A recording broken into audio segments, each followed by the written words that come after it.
Selamat pagi semuanya, perkenalkan nama saya Liatika Saragih dengan NIM 2413101014.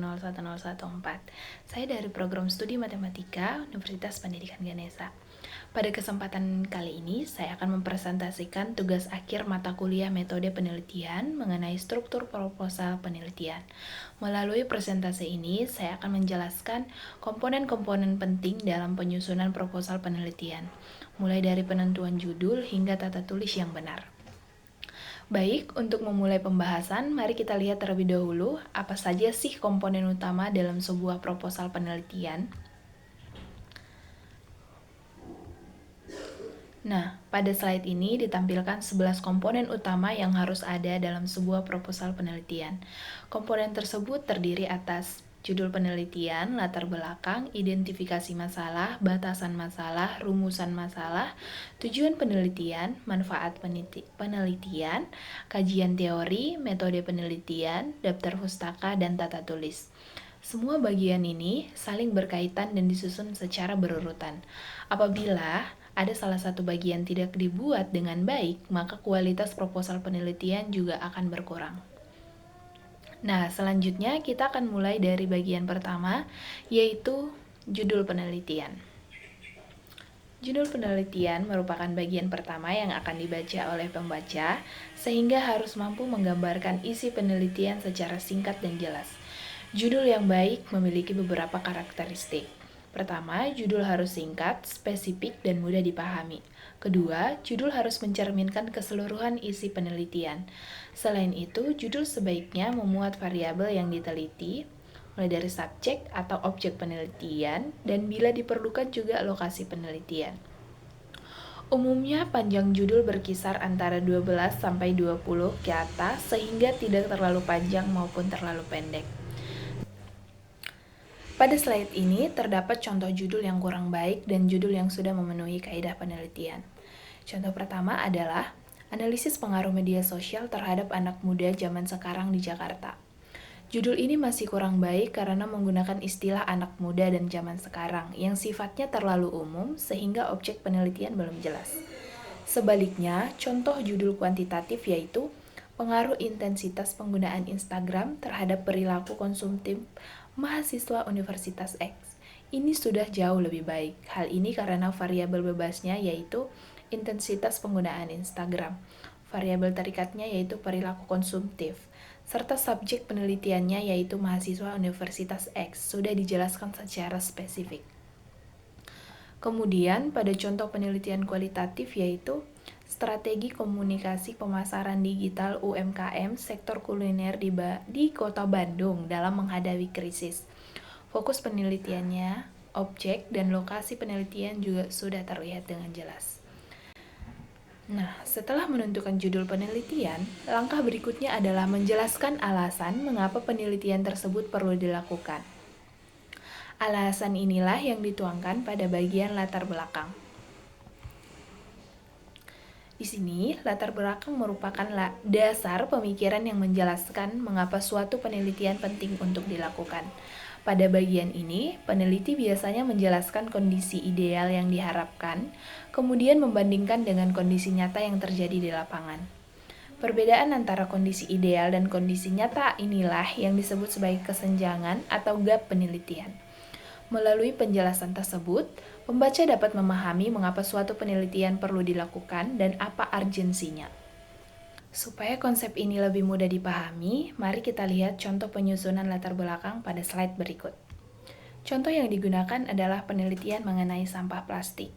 Di sini dijelaskan kondisi yang diharapkan, yaitu seluruh masyarakat mampu mengelola sampah dengan baik sehingga lingkungan tetap bersih. Namun pada kenyataannya, masih banyak masyarakat yang membuang sampah sembarangan sehingga menyebabkan pencemaran lingkungan. Jika kondisi tersebut terus berlangsung, kualitas lingkungan akan semakin menurun. Nah, karena adanya kesenjangan antara harapan dan kenyataan tersebut, maka diperlukan penelitian mengenai sistem pengelolaan sampah yang lebih efektif. Jadi, dari contoh ini, dapat kita lihat bahwa latar belakang selalu dimulai dari masalah nyata yang membutuhkan solusi melalui penelitian. Nah, dari latar belakang tersebut biasanya akan muncul beberapa masalah. Oleh karena itu, langkah selanjutnya adalah membuat identifikasi masalah. Identifikasi masalah merupakan proses menemukan dan merinci berbagai masalah yang muncul berdasarkan latar belakang penelitian. Masalah-masalah tersebut biasanya disusun dalam bentuk poin-poin agar lebih sistematis dan mudah dipahami.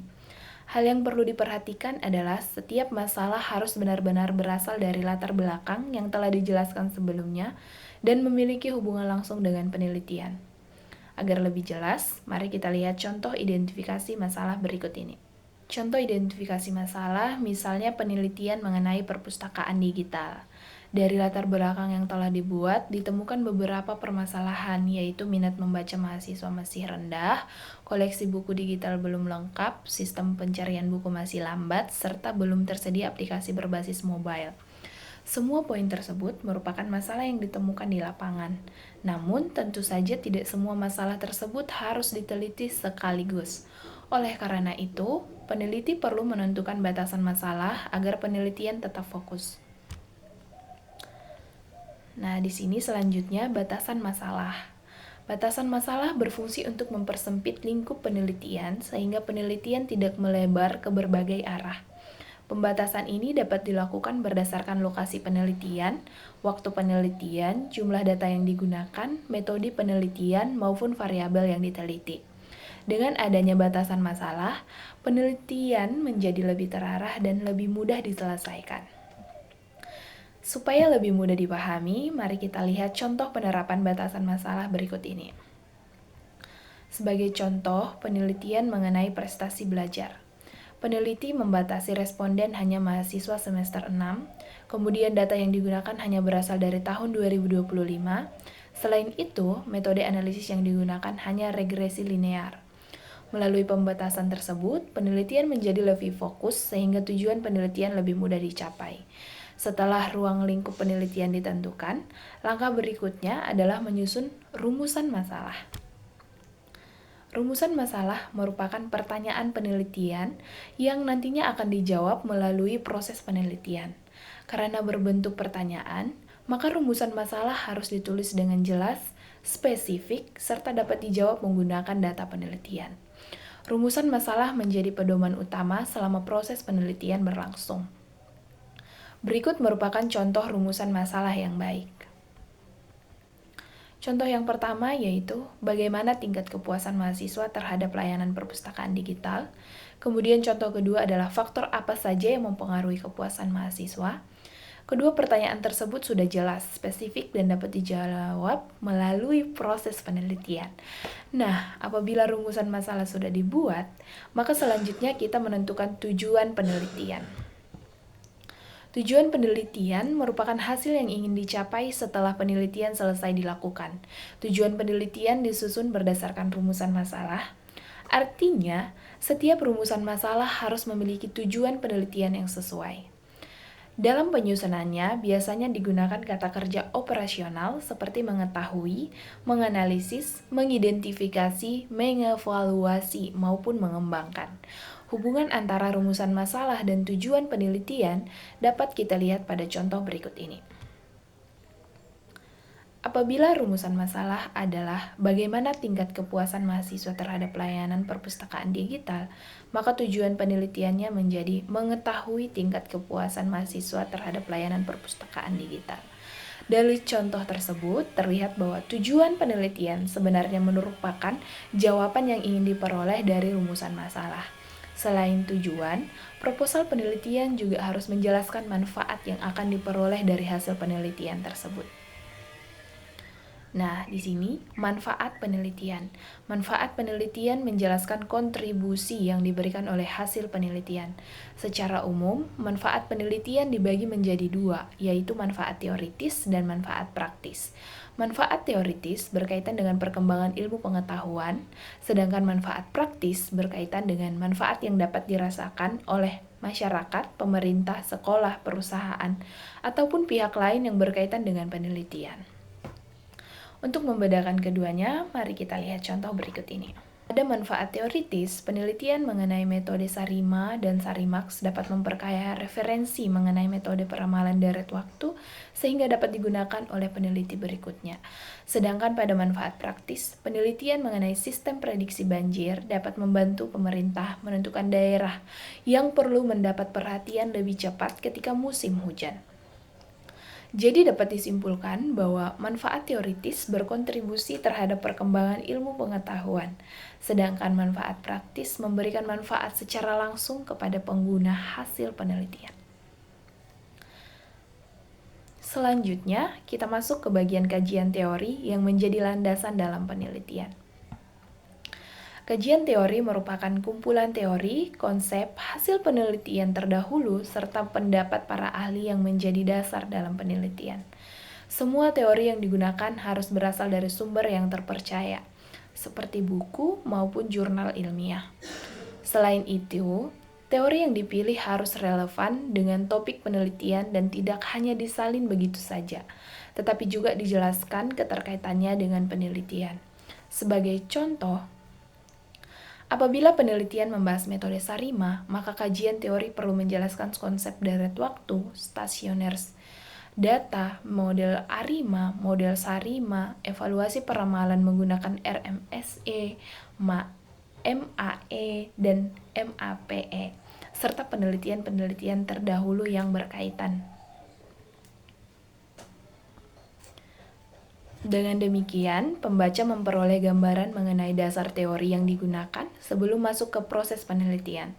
Setelah memiliki landasan teori yang kuat, langkah berikutnya adalah menjelaskan bagaimana penelitian tersebut akan dilaksanakan melalui metode penelitian. Metode penelitian menjelaskan seluruh tahapan penelitian, mulai dari pengumpulan data hingga analisis data. Pada bagian ini biasanya dijelaskan jenis penelitian, lokasi penelitian, sumber data, teknik pengumpulan data, teknik analisis data, dan metode yang digunakan. Sebagai contoh, penelitian mengenai prediksi curah hujan menggunakan data BMKG tahun 2015 hingga 2025 dengan metode Sarimax. Kemudian hasil prediksi dievaluasi menggunakan RMSE dan MAPE. Selain itu, terdapat berbagai contoh pendekatan lain seperti AHP-Topsius, waterfall, maupun iteratif design, serta berbagai teknik seperti data flow diagram, konteks diagram, dan activity diagram.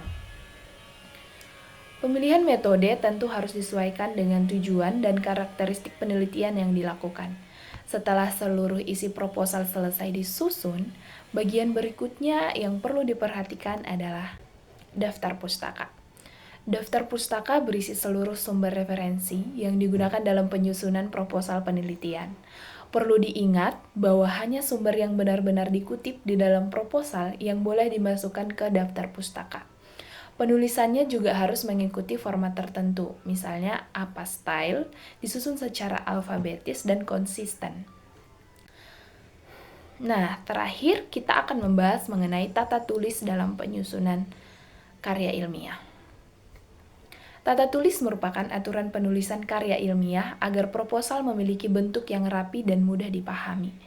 Beberapa hal yang perlu diperhatikan antara lain penggunaan kalimat yang efektif, tanda baca yang benar, huruf kapital, singkatan, jenis huruf, serta penamaan tabel dan gambar. Sebagai contoh, penulisan singkatan Badan Pusat Statistik harus ditulis lengkap terlebih dahulu, kemudian pada penyebutan berikutnya baru dapat disingkat menjadi BPS. Selain itu, judul tabel ditulis di atas tabel, sedangkan judul gambar ditulis di bawah gambar.